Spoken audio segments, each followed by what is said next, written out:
Hey, students in Understanding the Culture, UTC. In front of you, you should see my computer, and it's called What is a Brain Dump Page, as well as messages that might pop up. Sorry about that. Anyway, that's just going to happen today. You have received this information. This is the video that just explains what the words mean by picture form. So we're just going to go through them really shortly, okay? Or simply, I guess is a better word. So what's a brain dump page? It is just a piece of paper that is containing all that you have thought about as far as whatever chapter that we're talking about and whatever issue is in that chapter. So how do you do it? First of all, you need copier paper. Yes, it needs to be unlined. Yes, it needs to be in the horizontal perspective. Now, I'm going to show you what I mean with the rest of this stuff, but if you jump down to the purpose of this activity is to get what is in your head onto paper so that we can have a discussion in class about the issue. And that is the key. And I'm asking you to think intentionally about something, and I really am asking you to think deeply about it. That is not too hard for you guys because you are great thinkers and there's lots of good things in your head. And there are things in your head that aren't good, but we want to bring those to the surface and talk about them. So that's also what this is for. So don't try and impress me with what you think I want to hear. I would like you to impress me with what is actually in your head. So anyway, let's look at the how, and hopefully I can get a good picture of this. Right here, you will see my copier paper, and it's been folded on purpose. Horizontal position is this position. If you have a 3-ring binder, you will notice that I have holes in the bottom of my paper. Yes, I did that on purpose because when I put mine in my 3-ring binder, I don't want those holes messing with what I write down. So that's why I put them at the bottom. I just made that decision already. So I realize that is quite anal. I realize I am that way.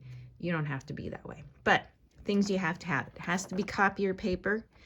It has to be horizontal, portrait, landscape, whichever one of those makes more sense. What I did with mine, and I'm going to turn it non-horizontally just so you can see. I have folded it into 6 sections. How did I do that? I folded it into 3s first. So like you're going to fold a business letter. I tried to be as even as possible. Sometimes I'm really even, sometimes not. And then I took each section and folded it in half. And then I have 6 sections. I don't have to put lines on it if I don't want to. At the top of each of these columns, though, you will see each column is titled. So this, the struggle, goes with question 2. What is the struggle about the issue or surrounding the issue? God says goes with question number 3. What does God say? This is where we're going to put verses with addresses or story that we know that's in the Bible with some sort of address, okay? People act. This corresponds with question 4. How do people act, and specifically on this issue? Now, I'm talking about other people, people other than you, people in society. And the society, needs to be one that you would run into. So we're not talking about people in Malaysia here, unless you have a group of Malaysians that live really close to you. All right. Mean for me. This corresponds with question 5. What does this issue mean for me? Another way to say this is, how does it affect me? Okay. Maybe you have brothers or sisters that are involved in this issue, whatever the issue is or whatever the question is. So you have relatives. Maybe this is the first time that you've heard about this issue. There's a lot that can go in there. And then the next question is, what does this issue mean for others? So you can see that I've titled it Mean for Others. And then the last question or last column says image Christ, and number 7, how do I image Christ in this issue? What do I be? I will get to the explanation of that just shortly. So anyway, I have my 6 columns. I have my horizontal paper. The thing that I am missing, though, is my issue.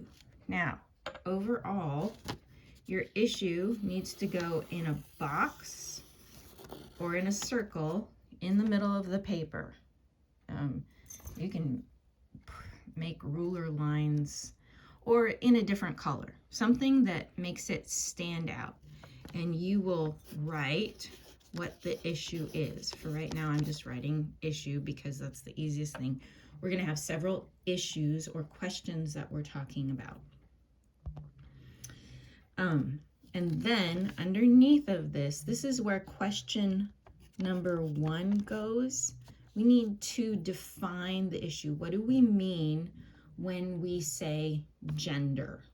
Because I know gender comes up later in your book. So what do I mean by that? You need to define the issue, okay?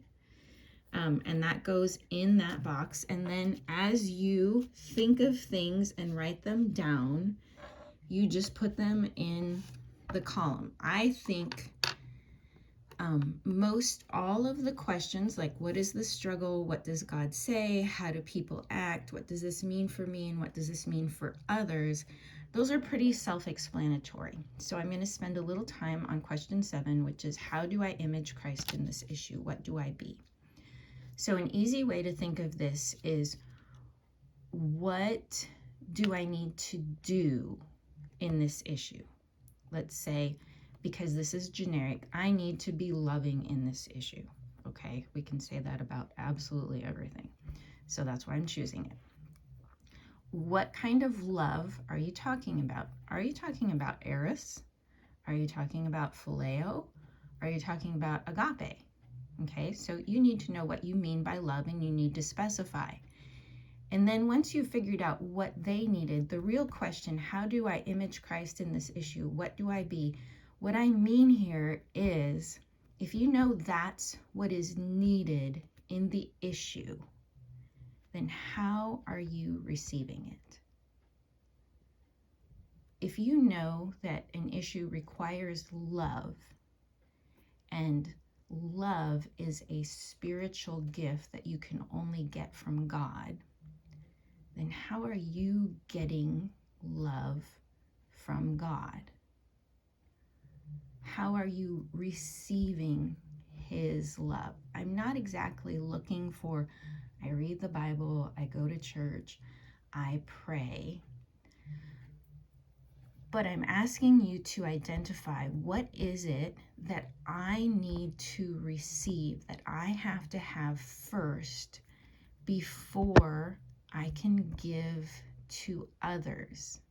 Because that's what I want to focus on in class. Is we're really good about saying what we should do, but in order to do, we must be. If we don't receive from God, we cannot give from God. So if we don't receive God's love, or if we don't believe we're receiving God's love, then it is really hard to give God's love, because I have not received. It's the same thing as in the airplane. If the airplane's going to crash, the parents need to put the oxygen over their faces first before they help others. And this is counterintuitive, because you think, oh, I must help my children first. But you can only help from the abundance that you have.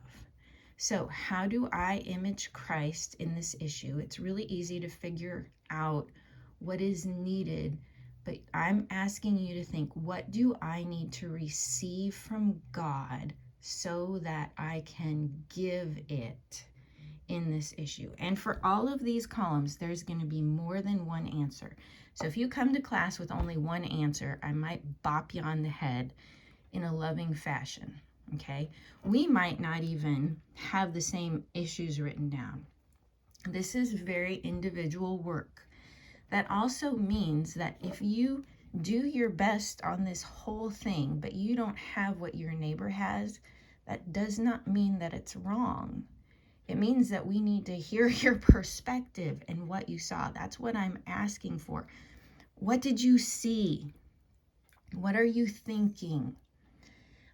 That's the point of the brain dump page. And a lot of times I'll ask you to do this, then I'll have you watch something the next day and add to it. So when you add things, just make sure you add them in a different color of ink so that you can differentiate, where did I get this from?